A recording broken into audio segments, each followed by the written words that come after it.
Well, I'm at the wonderful Portland Nursery on Stark Street. I'm here with Sarah. And Sarah, you know, we're all so much itching for spring. And I realize that a lot of us want flowers, but those of us that really love to grow our own fruits and vegetables are really thinking about fruits right now.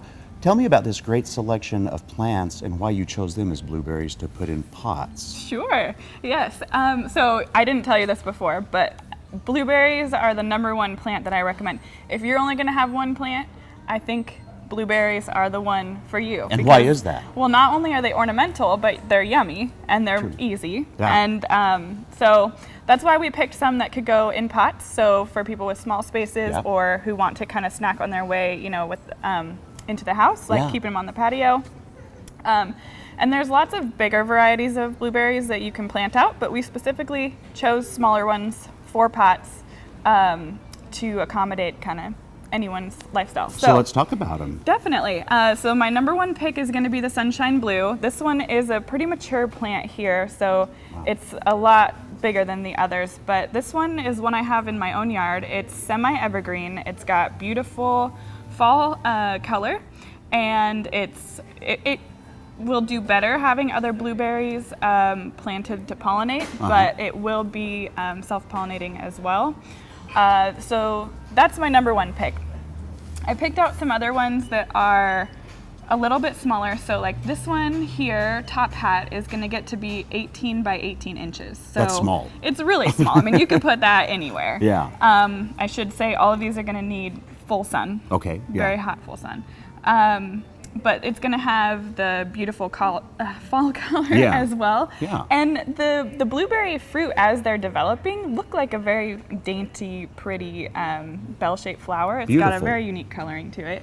So this other one here that I've picked is North Sky. This one's going to be about 1 foot to 1.5 feet. So again, really, really small and compact. And there are things, you know, a little bit bigger, but we really stuck with kind of the most compact, tasty fruits here. And then Polaris is the other one that I've chosen. This one's gonna be about 3 to 4 feet.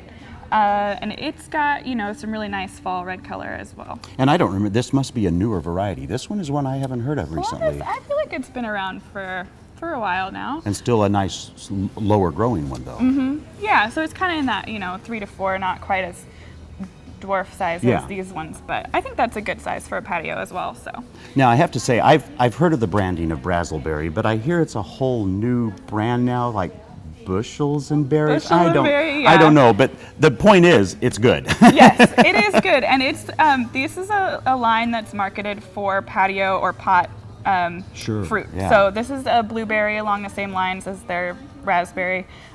So it's a really good blueberry as well.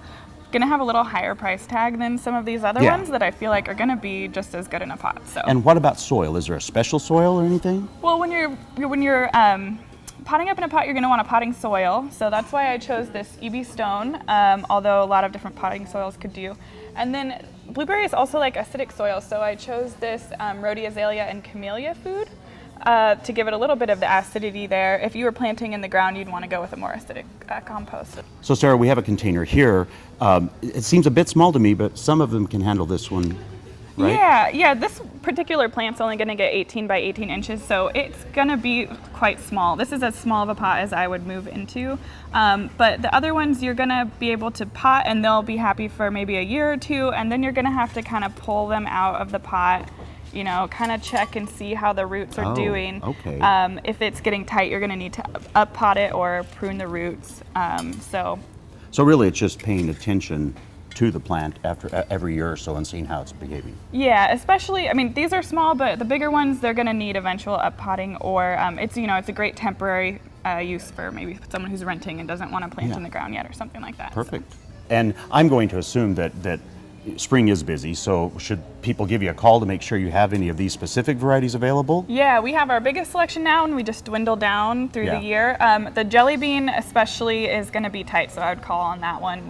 We're getting them in and out all the time. Perfect. Well, you know, it's that time of year. We get to start thinking about stuff like this again. So for more information, we always invite you to go to gardentime.tv. We'll click you over to the Portland Nursery website, give them a call, check things out, come out, visit them, and make a beautiful way to create wonderfully edible fruit and your own patio. Thank you, my dear lovely. Thanks.